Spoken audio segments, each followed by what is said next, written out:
which, I hope so. yep, just started now. It is going to be recorded from this point forward. So that being said, be advised that by staying in the room and choosing to participate, you are agreeing to being recorded.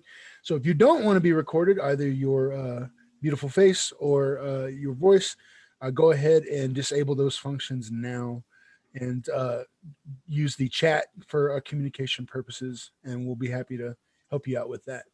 So with that being said, I'm going to turn it over to our lovely instructor and let her get started. Thank you, Roland. Good morning, all. I'm going to override him on one thing. If you have a question and you're comfortable talking in the chat, just say Hanna. I am going to be staring at the torch, so I'm not going to be able to look up and catch things, but it doesn't bother me to be interrupted. Personally, I prefer to craft a class kind of toward what you're interested in. So we'll try to stick to the topic for the most part, but when we get to questions, just ask away. And if you get something that comes up in the meanwhile, go right ahead and ask. As I said, we are using two, as Roland said, we are using two screens today. And then I have my sweetheart Anton, he's behind me. He might be able to wave. Stick your hand out and wave. There he is. He's behind me and he's going to swap between the screens for you just to make it easy for you to watch what's going on. So today's class is on Birka and Ribe beads. It's actually less on Birka and Ribe in particular, and not even terribly much on beads in particular. It's about technique. We're going to talk today about how to reproduce something that you can only just see one face of in a picture, where you don't have the full picture, where you're and that's okay, because we're just going to build on what we see. We're going to try, we're going to fail. I love failing because it teaches us a whole lot more than it does succeeding, than success teaches us on its own. So basically, we're going to look at the picture. We're going to do a little bit of analysis. We're going to write down what we think we need to do, and then we're going to try it out. And we'll come back to it as soon as the bead cools a little bit and see how successful we were based on what we were doing.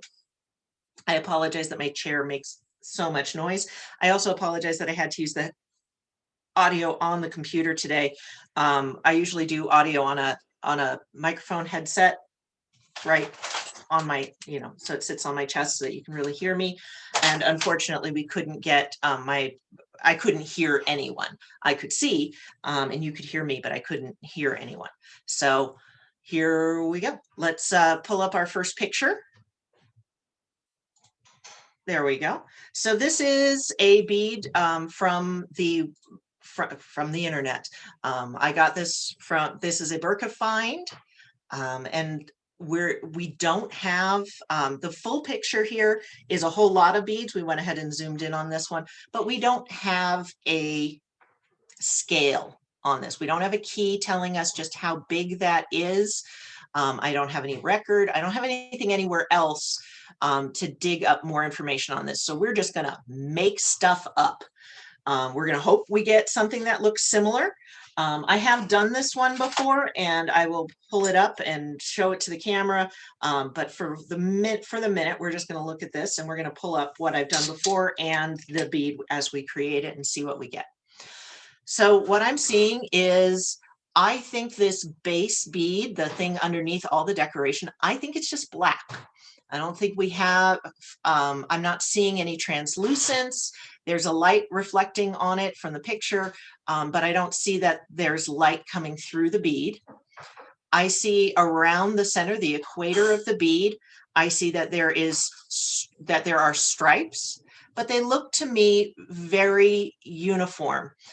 They don't look larger and smaller, heading toward the poles of the bead. I don't see that. So it doesn't look to me like somebody drew yellow lines horizontally along this bead. Well, if we're looking at it as a globe, that would be toward the poles, so north and south on the bead. What I think we have here is that we have a yellow and black striped cane laid down over the bead around the equator. Based on the shape of the other dots that I see we have a yellow dot, a red dot, and then a black dot on top of it. And it looks like the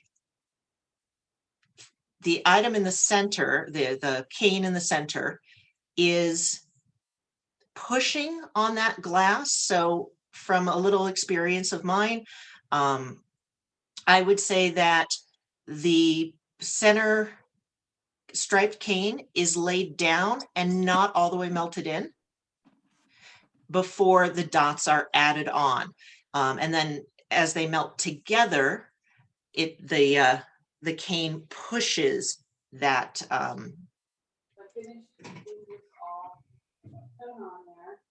Go ahead. Someone has their audio on. Thank you. I see the bead is longer than it is thick. So what I think we're going to need to do is we're going to create if we're putting this together, it's a base bead that's cylindrical. Then we're going to add that striped cane, and then we're going to add dots at the poles, or just about the shoulders of the bead, kind of at the Arctic Circle or an Antarctic Circle if it were a globe. In order to have those things ready, I will need to have, ooh, I'm getting an echo behind me. I will need to have a twisted cane ready, which is a black and yellow twisted cane. I need to have dots for white, red, and black. So if we can come back to me, I have with me, I have yellow and black ready to make that twisted cane. I have black for the base bead, as we discussed. I have white and red, and my order is white, then red, then black. So I'm going to want to kind of set it down in that order so that I don't get quite as befuddled or confused. I have written my list down of steps here. The first one is I want to prepare that twisted cane. I have a note to myself that it's very twisted because we're trying to get those stripes almost vertical. I need stringers in the order white, red, and then black. And in this case, I'm not going to use stringers. I'm going to use the whole rod. Then we create the base bead as a cylinder that is longer than it is wide. We're going to add our twist, and we're not going to melt it in completely. And I have a note to myself to melt, and we're going to cross that out because I honestly think that that center cane is slowly melting in as the dots are melting at the same time. And then we're going to add our layered dots, and then we're going to, that's where we get to melt. Melt. All right. I've got steps. Now I have to remember to follow my steps, and that'll make it work. We're going to go ahead and switch over to the torch. So safety glasses on. Here we go. Well, when I teach this class live, when I teach this class in person, what we do is, by the way, this is Mistress Asina's work. She gave me this lovely dragon here to cover my torch. And so I get a friend to help me with my work, with my class today. Meanwhile, you can all look up at his nose. All right, there we go. When I teach this live, we actually postulate a couple of different ways we make this bead, and then we each try it out, and then we compare our results. So if you see this class again, feel free to join on in because it's not going to be exactly the same. Sorry about the glare there. It'll clear up here in a second. As soon as I get my torch. There we go. As soon as I get my temperature right. All right. So the first thing I said is we're going to make that twisted cane. So here we go. I adjust this temperature more often than I think. I'm pretty new to playing with the ceramic over the top. All right. So what we found with this is that the more layers, the more multiple colors that I've got, the more likely it is that I get diagonal stripes, and I'll show you some of my diagonal striped cane. There we go. There's some diagonal striped cane. I've tried it a number of different ways, and each time I end up with this cane kind of twisted like a candy cane, where the stripes are diagonal. So this time I'm going to try something a little different. I'm just going to put the two colors together. Hello. If I'm not getting the speed of melting that we're looking for, I'll be adjusting the temperature here a little bit. So the first thing I'm going to do is I'm going to attach this yellow. Oh, goodness.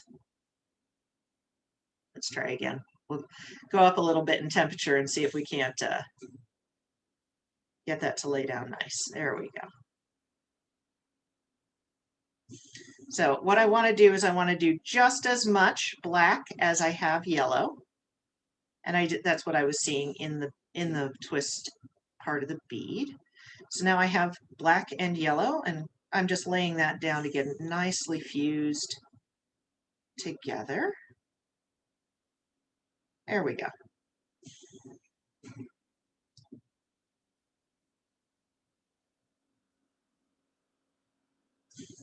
I'm going to get rid of this yellow here.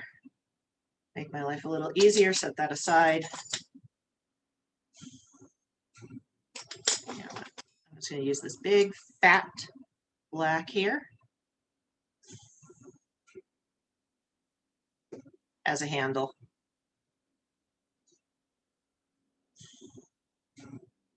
And so it's going to do a quick focus adjustment, hopefully for you.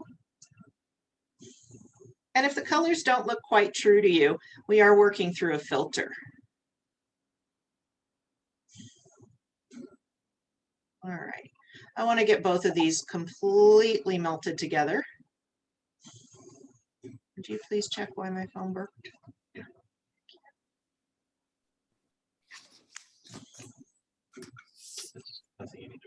Okay, excellent.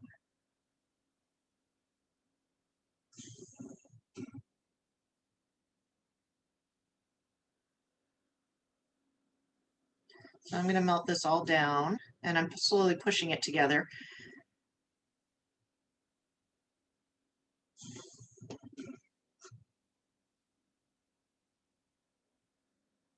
Until I've kind of got a uniform ball that is half black and half yellow.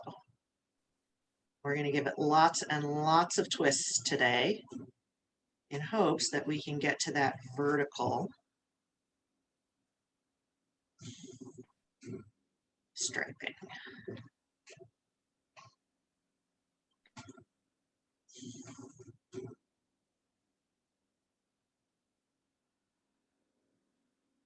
All right, these two are pretty uniformly melted. I've got a pretty good sized ball and a handle that seems to be holding on to it pretty well. So we're going to give that a twist.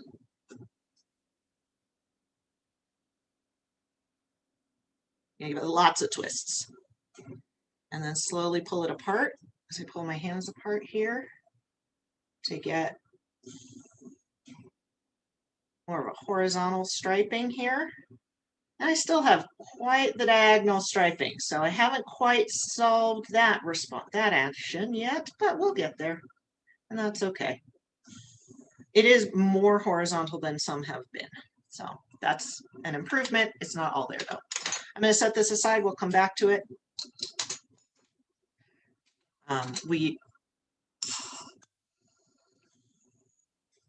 And then let's go to step 2, have our stringers in hand in the order.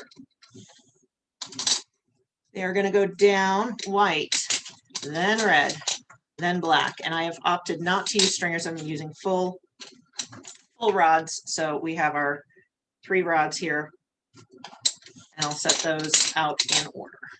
I'm going to build the base bead. We're up to number 3. The base bead is a cylinder in black, and it is longer than it is wide.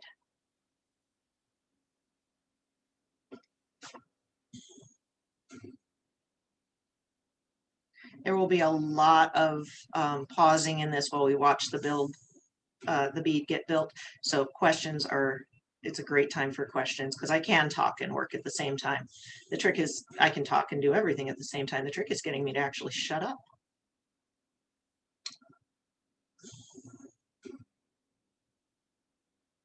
Is there something going on with the camera? Sorry.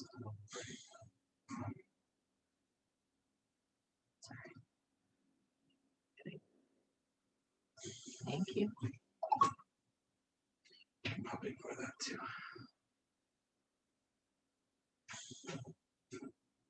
So we built a basic cylinder and now I'm going to make it a little fatter.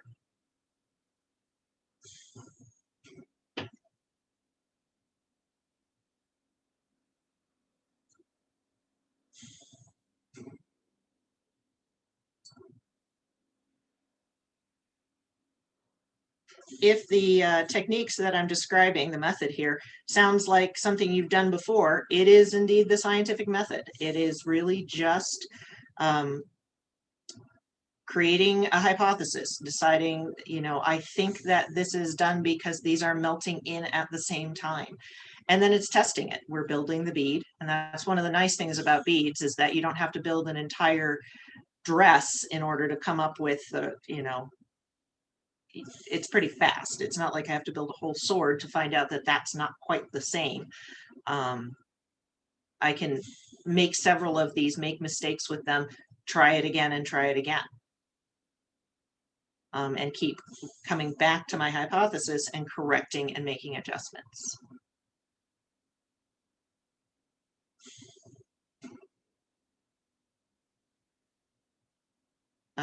It definitely goes faster with the team because when we're working with multiple people working and multiple torches, then everybody tries.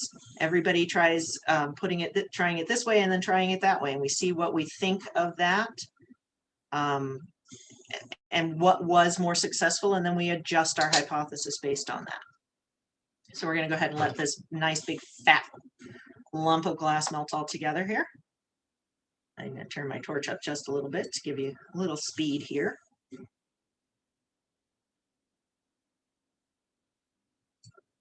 It is always cool to watch the glass melt. It never stops being awesome.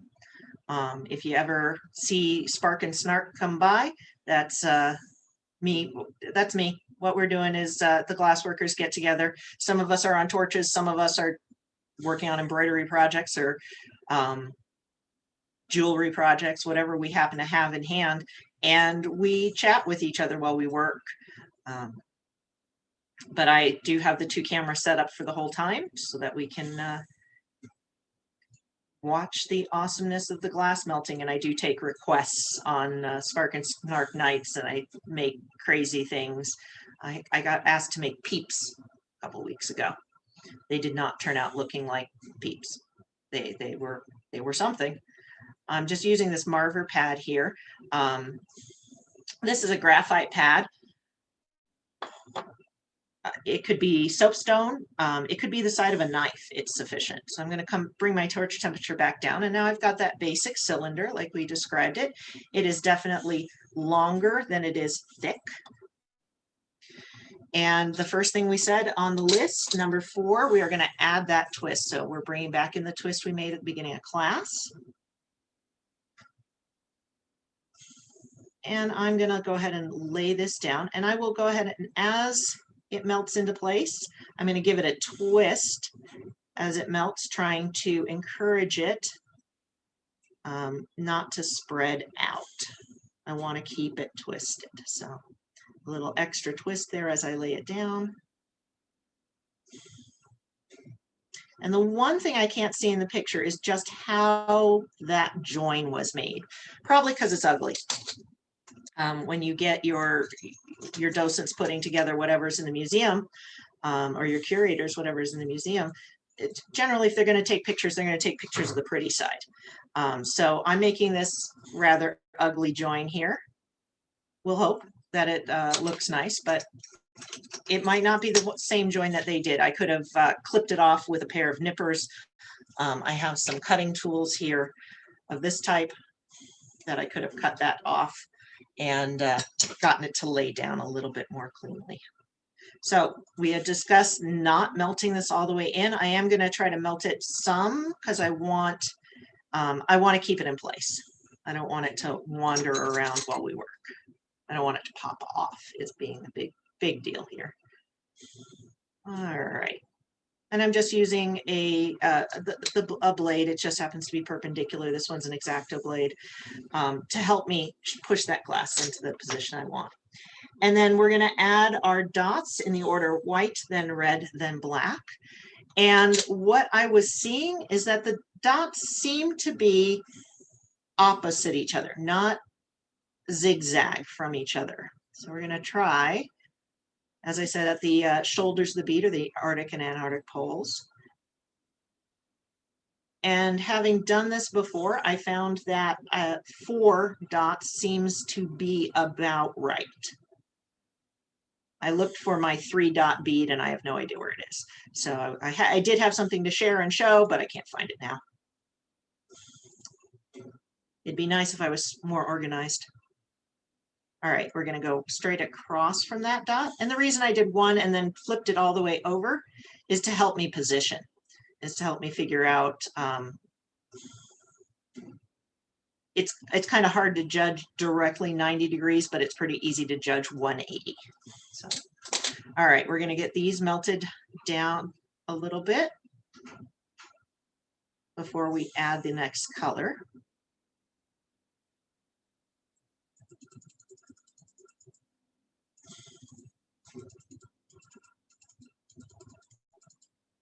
We're getting those nice rounded dots. Go surface tension. Yay, physics still works even in the fire. The other thing that you'll notice is my nice flat cylinder is slowly puffing up. And that's just because we're adding glass to it. It's also because surface tension, we're heating it and it's going to work its way toward round. All right, those look pretty secure and they look about the same amount of meltiness as the other ones. We'll give it a little bit more.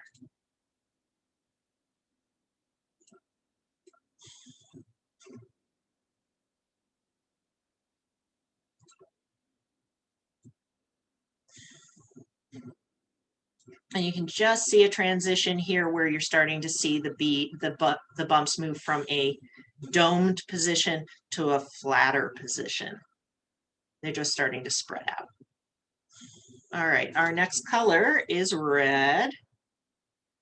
Let's finish off that yellow, that white here, and that we're all at about the same amount of meltiness.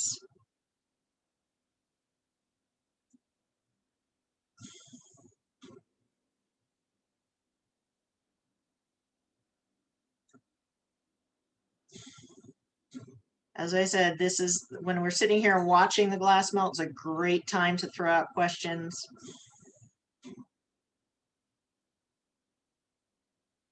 Obviously, the Vikings did not have, well, I mean, beads are Neolithic. Beads predate the Iron Age. Beads almost predate language. They drilling a hole through a pretty rock is our first beads. So making them in glass, however, is more of an Iron Age skill. They obviously were not using torches like we are. They're using fire. Light red, black. Black is our next color. I'm going to get these melted down a little bit. Some more similar. So they're working over a fire, usually in all likelihood an air-fed rather than a bellows-fed fire. But obviously that's not something I can do indoors. It is definitely something that's going to produce toxic gases in time. So this is certainly, the torch is nice for safety and I can talk right over it. It's quiet. You just hear that little hum in the background, and that's my oxygen concentrator. I call him Darth because he makes a sound as the bellows inflate.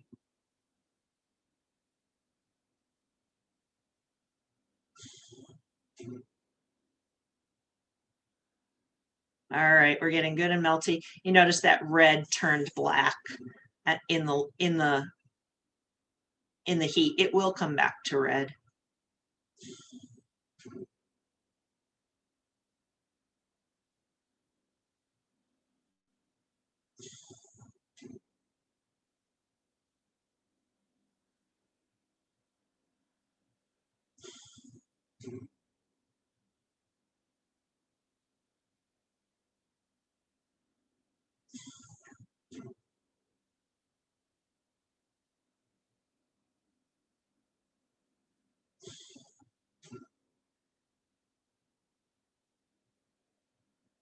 This is the biggest bead of the ones we'll be doing today. The other ones will go a lot faster.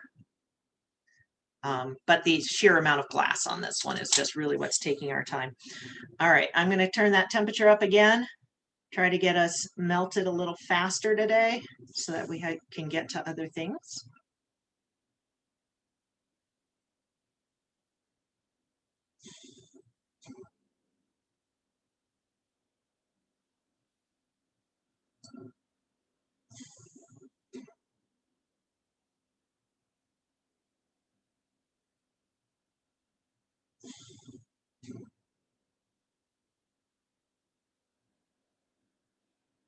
My goal is that these will all get to the same stage of melty and then they will all melt in together. I want the glass to push on the other glass, because push the glass that I'm adding as it melts down. I want it to push on the other melting glass.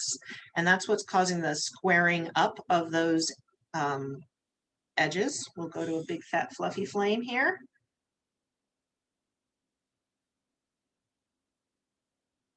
These are the adjustment I'm making to the torch are really just speed tricks. It's just methods I'm using to speed along the melting process to get it to go uniformly. I wouldn't have that kind of control on an open flame. It would just take longer. So if you can see through the flame a little bit, you can just see those dots pushing onto the stripe in the middle, the striped cane in the middle. And you'll see them starting to square up, get a little flat on that bottom edge. One thing I am seeing with this, because I can see into the flame, is that I'm definitely seeing that center stripe not be that uniform stripe that I was seeing on the bead before. I'm seeing it get wider between the dots and then narrower around the dots. So we will take a look at this again after it comes out of the coolant. I think we're about to the point of cooling, but I'll bring this out of the flame just a little bit for you to see what the colors are doing, to see what the shape of the glass is doing. So there's that little white edge around, a little cooler. There we go. We're just starting to see that white edge. I have a pointy tool. You can just see that white edge forming.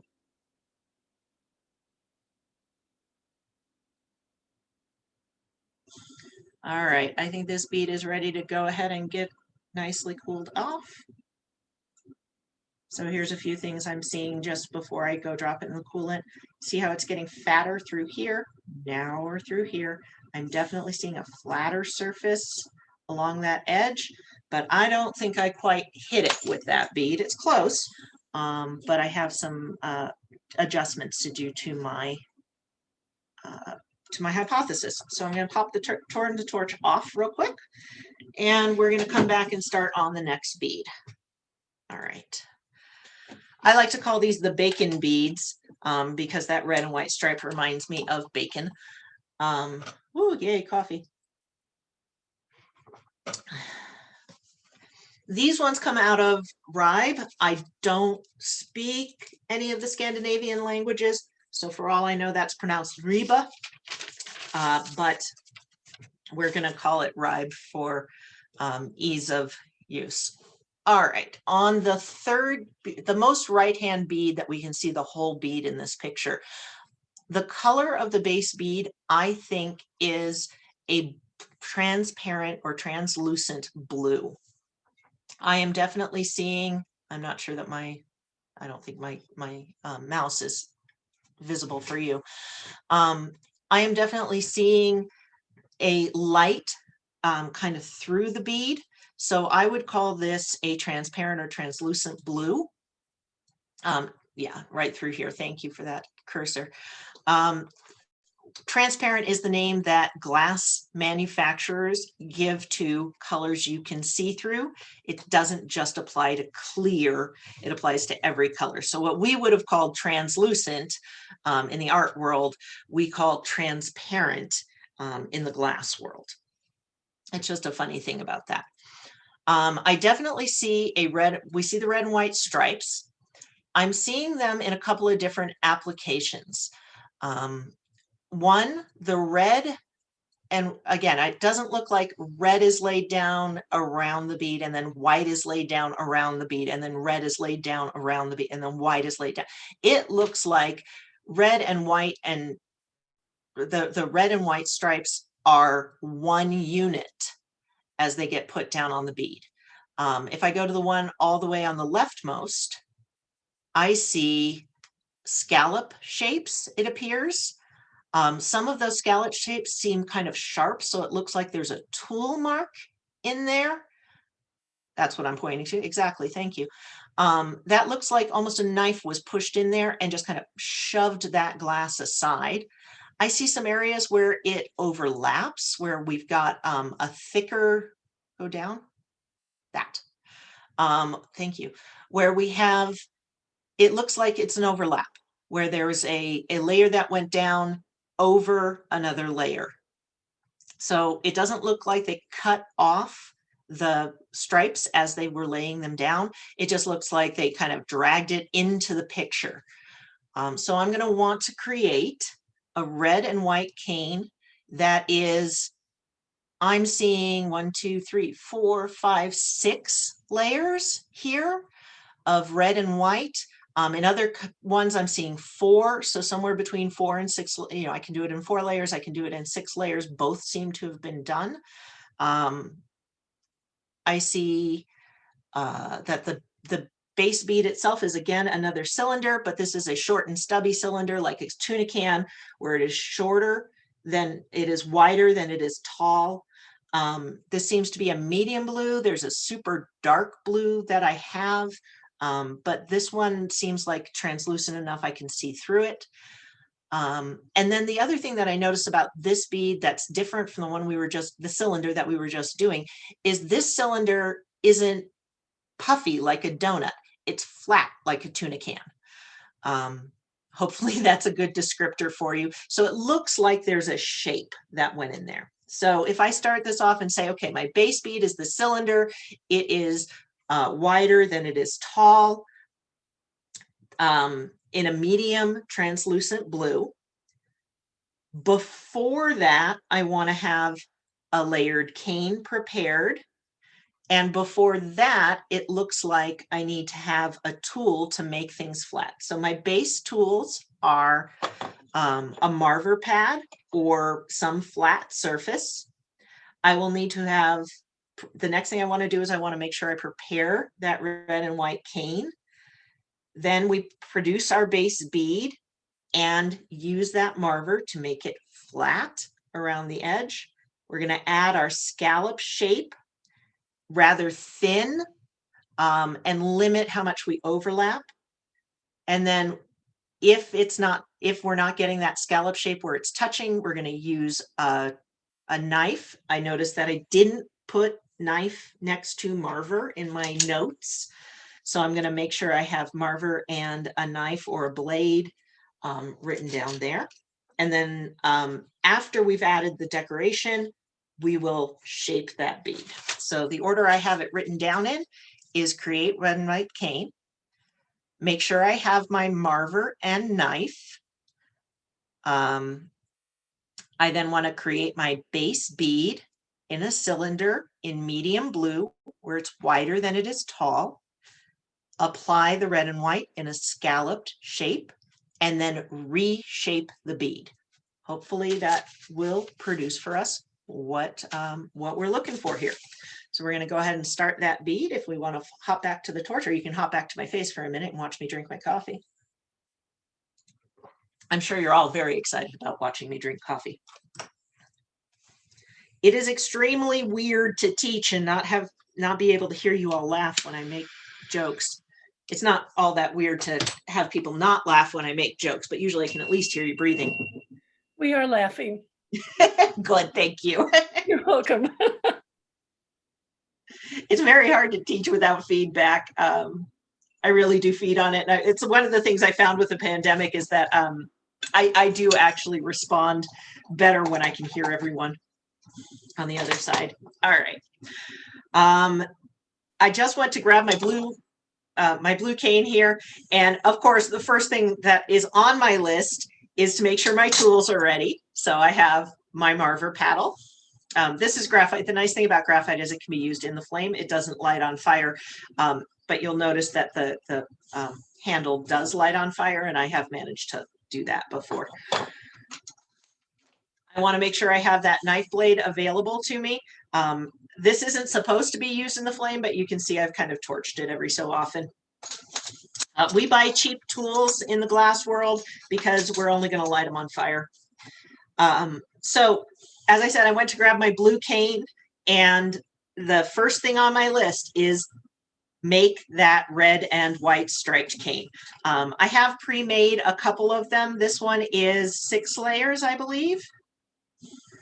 And then this one is just 2 layers. It's just the 2 side by side. So we're going to try and make a 4 layer, what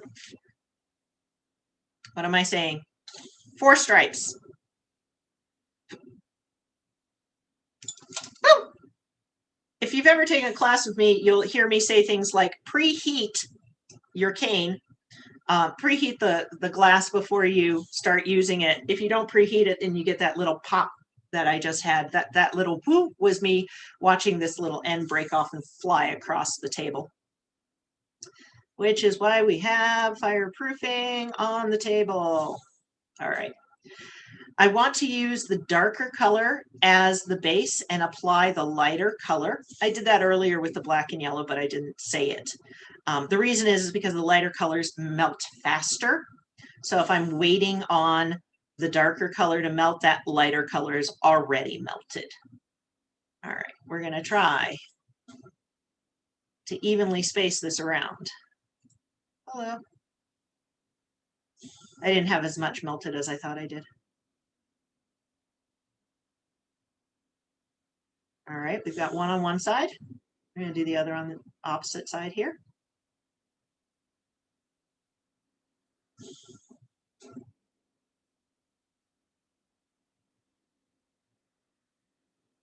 And as I said, we had 4 layers. So there are 4 here. 1, 2, 3, 4. So it's red, white, even though all we've added is the 2 layers of white, the 2 layers of red are the other 2 faces. And I'm going to thicken up these white stripes so that they're about as thick as the red between them. So I just want them, I don't want them a full rod. I want them about half of a rod thickness. There's this section in here that doesn't look quite as thick as the others. I'm going to give it some more glass. This isn't all that critical. What I was seeing on the bead before is those red and white are thicker and thinner periodically as they go around the bead. All right, so that's about,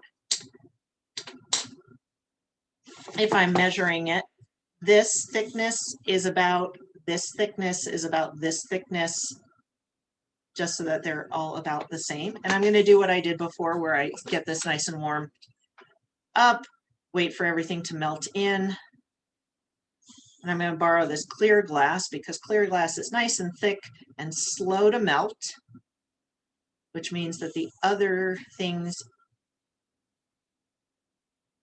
what I'm going to do is make a flat spot. It's called a Maria.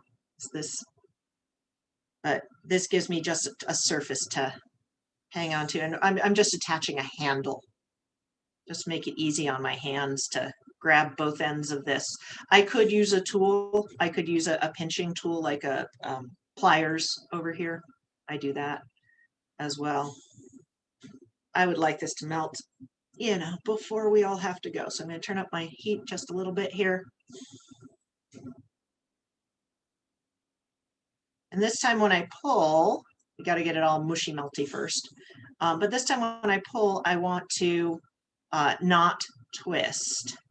I want to pull uniformly with both hands.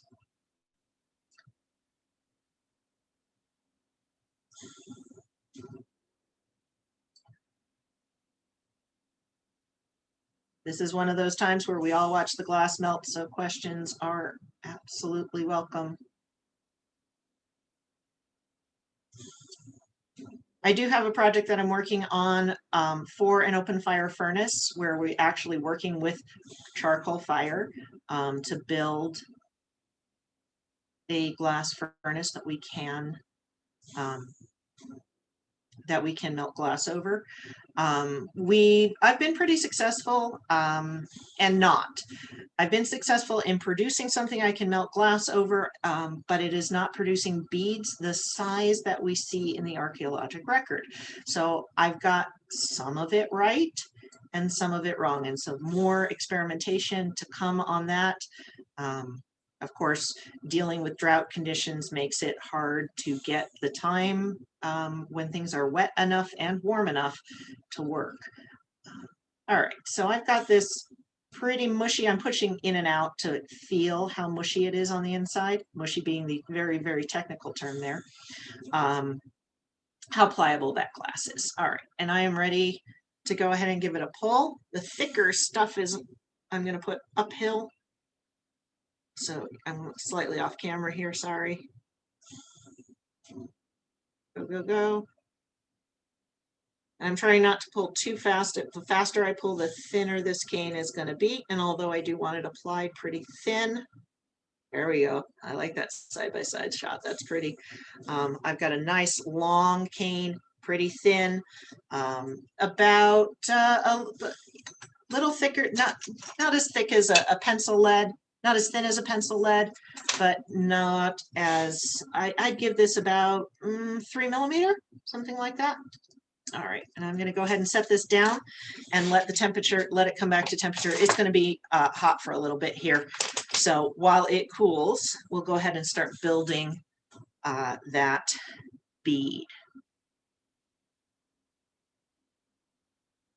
Oh, I had an idea earlier of something else we could experiment with this bead. And now I don't remember what it was. Oh, I have this cane that I made that's six facets, where I put down 3 stripes of white. So what I'm going to try is we'll make 2 of these, and we'll do one with the 6 and one with the 4, and see what it looks like. See if we're getting the same result as we saw on in the archaeologic record. We actually have quite a little bit more on this bead. There's actually a huge write-up on it.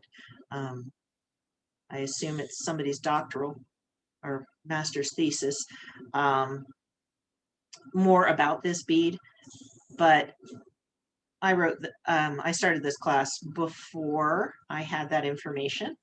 And I like the class being about stuff you can't quite see enough about. And I haven't read the documentation. That's the other thing. I do need to sit down and do that. That is on my to-do list.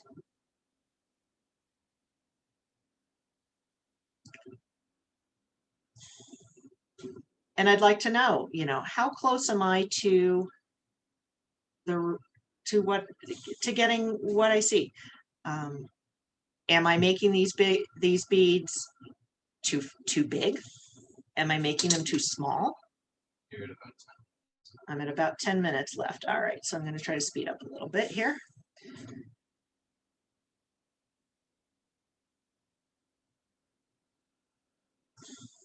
Keep throwing those questions out when you have them.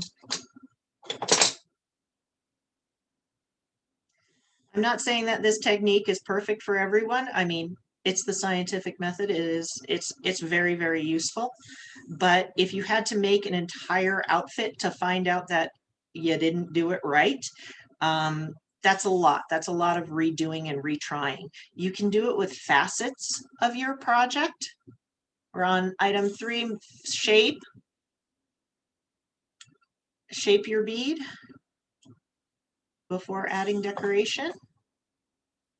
And now we're going to try this little 4-panel cane, pulled cane that I used, and we're going to apply it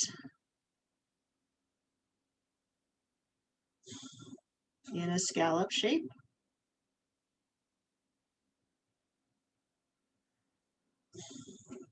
And it looks like I'm just going to get 3 scallops, and that's okay.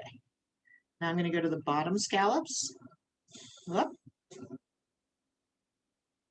What I'm already seeing is I'm seeing red, white, or white, red, white. I'm not seeing the extra layering that they were having. And this one spot, I'm seeing that it doesn't quite touch, so I'm going to use a tool there and give it that extra bumpy shape. We'll melt this on in, and then the last thing we'll do is we'll touch it up with, we'll reshape it. We still are going to get our 4 and 6 test because I've made this bead before, and I made it with 6 before, and we'll see what they look like and how they compare to the historic record. And now that that's just about melted in, I'm going to go ahead and reshape my bead with the surface decoration. All right. And set that aside. All right, thank you. We're going to go back to that side by side with the torch here because I want to discuss this bead that we did. I'm taking this out of the heat, even out of the coolant. This is the one we made today. This is the one we made the other day. If you would pull up the picture of the bead we're making in place of me. Does that make sense? You can't do that in place of me. Okay.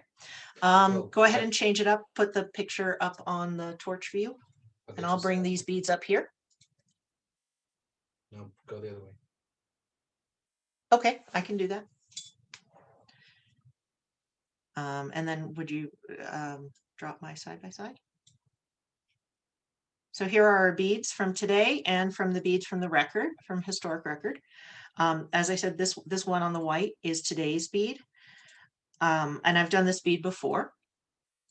And what I'm seeing, let me try to get in focus here. There we go. That's a little closer. I am getting a white reflection. Let me just briefly turn off this light and see if you can see that. Nope, it's worse. Okay. Oh, I can lose the filter. There we go. Without the filter, that helps a bunch. All right, so here's the bead I've made before.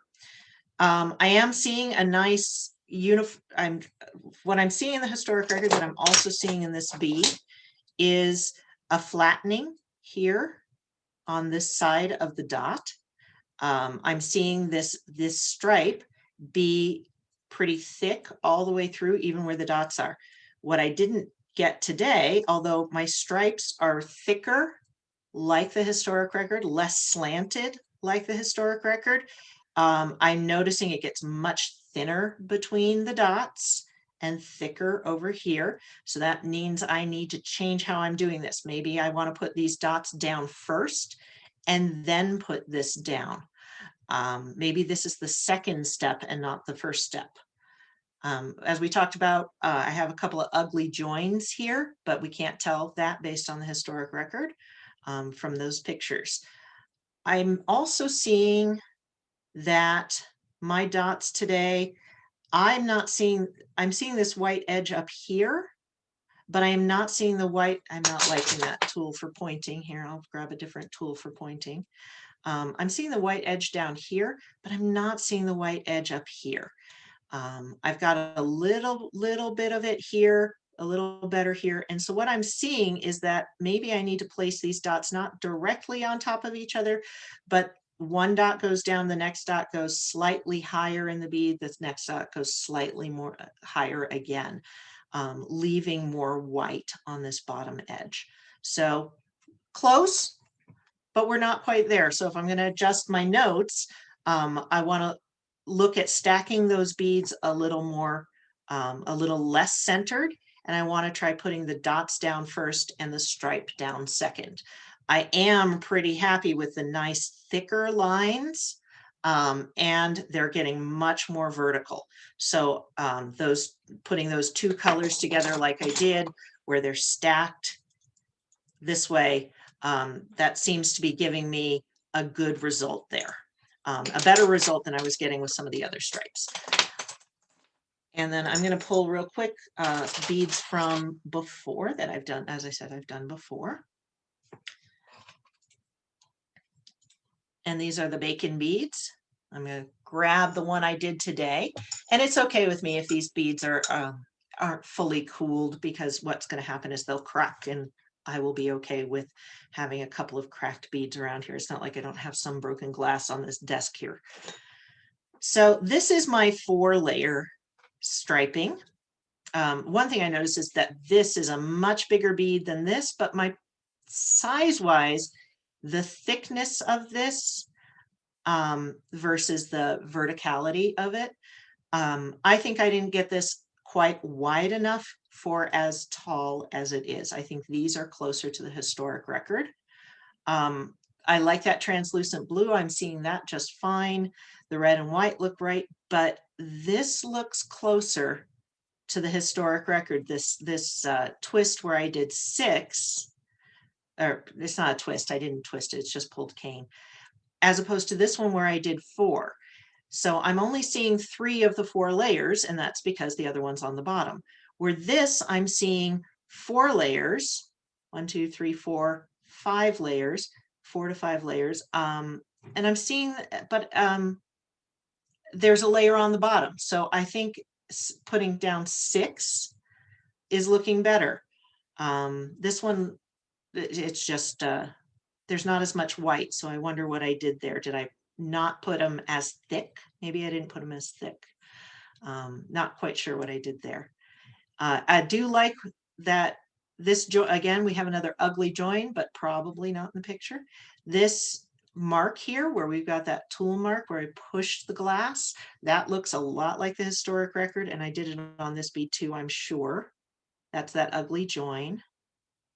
And there we go. Here's one area where I pushed the glass, and that looks a lot like it. I think I've got about 5 minutes left. So if you need to jet off to another class, that's wonderful. If you've got questions for me, I am definitely available for that.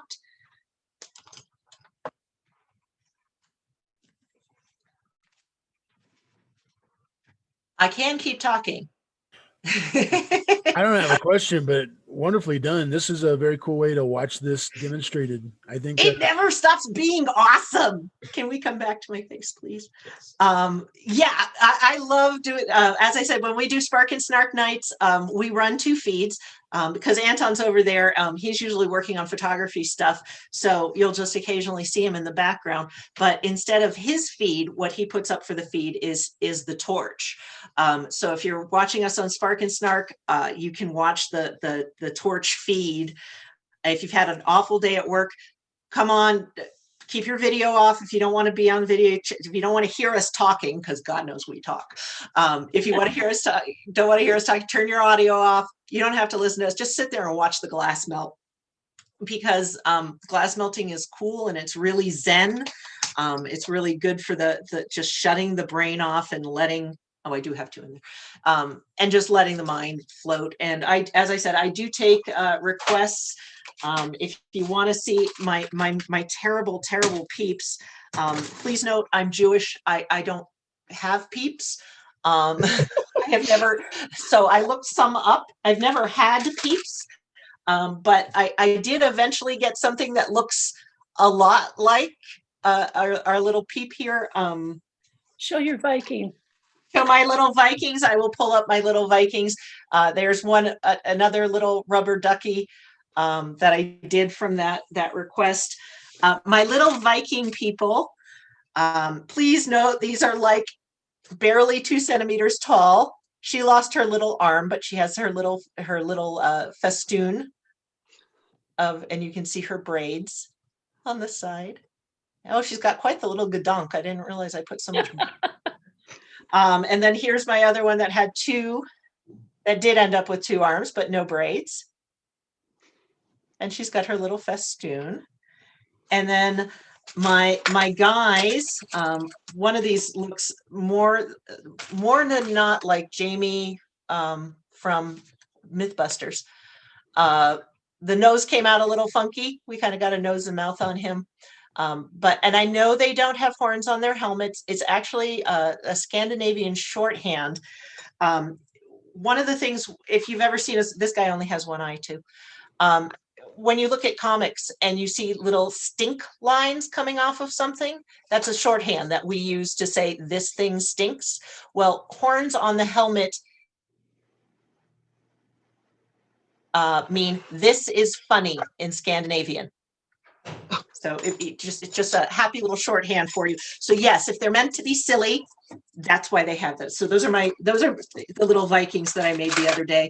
The other one that I'm working on a bunch of is my derpy little bats. And love your bats. I'm making some that will get through the kiln so they can be sold here soon. But I love their little teeth and I think they're kind of funny. So come find me on a Wednesday, or if you see me posting Spark and Snark, it's not going to be this week. I have another meeting for my kid, but on Wednesday nights, I just post Spark and Snark. It is a public event. You're welcome to come on by and watch the glass melt, or joke with us. Bring an A&S project, and join us for chatting. And occasionally we light ourselves on fire, and I would recommend it be PG-13 because we do have a tendency to throw out curse words when we light ourselves on fire. But we do learn new curse words. We do. Dwen is the absolute best at putting. You just hear this little "you dirty whore" in the middle of because something breaks or we get burned. We don't get burned a lot, but something breaks a lot. So lots of fun, but it's great practice for us as far as teaching and torching at the same time. It's very hard to do both at once. As I said, getting me to shut up is the trick. I can always talk over what I'm doing, but it's great practice for everyone else to teach and torch together. And we love the company. So I'm glad you got to enjoy it. Come watch anytime if you want something private or you want to get together and just work on something in particular. If you've got a technique that you want to learn or that you want to see again, just let me know. I'm happy to seriously, I can be convinced to light things on fire anytime. Anything else? I had a question for you. Do you rest your elbows on the table when you work precisely? I'm going to show you what I do. I have elbow rests. All right, bringing down the camera here. So there's my little torch zone. And then these little things are separate. This is a separate, it comes off the end of the table. The edge of the table is like right here. And these little elbow rests are for me. I've also got handles, so I can, they're my pod racer controllers. But they let me rest my wrists, and it's a tool called a creation station. But it's for professionals. The idea is just to limit repetitive stress injuries. Yeah. Cool. Yeah, thanks. And if anybody's in Denver and you're interested in a class, come on by. I have 2 torches set up all the time, and the second one has a different dragon. He's got little teeth. Come on by and I will happily sit down with you, and you can work on yours, I'll work on mine, and we'll just work parallel together and go over whatever it is you want to learn. We are 6 feet apart and I'm happy to wear a mask, huh? And vaccinated. And vaccinated, and we're breathing into fire. So in general, you know, we're not sharing a lot of germs. Looks like Lisa's got a question. Yes, go, Lisa.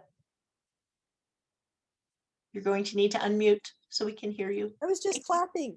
Oh, thank you. That's awesome. Maybe if you're on my I've mute. only done this once at Penzic about 4 or 5 years ago. So yeah, it's nice to actually see. When I do it, it always goes wonky. Like things dribble, things drip. So it's nice to see the technique and the smoothness. And I can tell it's from repetitive practice, lots of practice. It is. It's lots of practice. That's really what it comes down to. It's more practice than anything. So getting up. Oh, that's awesome. Somebody just sent a note. Class was great, and a second time learned different things this time. So that's fantastic. It really is practice. Spark and Snark has been wonderful for making me get to the torch every week, and it helps me keep my skills up. So and that's why those the challenges I find hilarious, but they really do push me, and that's excellent for my skills. But as I said, if you ever want to see something that you've done, or if you're in the Denver area and you want to practice, we can certainly set up time to do that. And come to the glass tent. If you're at an event and you see the glass tent up, come in. We leave an entry area where you don't have to have this closed-toed shoes and safety equipment. We have an entry area where you can just come in and see what we're doing. Again, it's PG-13 because we tend to make mistakes and we curse a lot. That is the time that I have. I'm going to stop the recording at this point. But if anybody has anything else to add, I can stick around for a few minutes.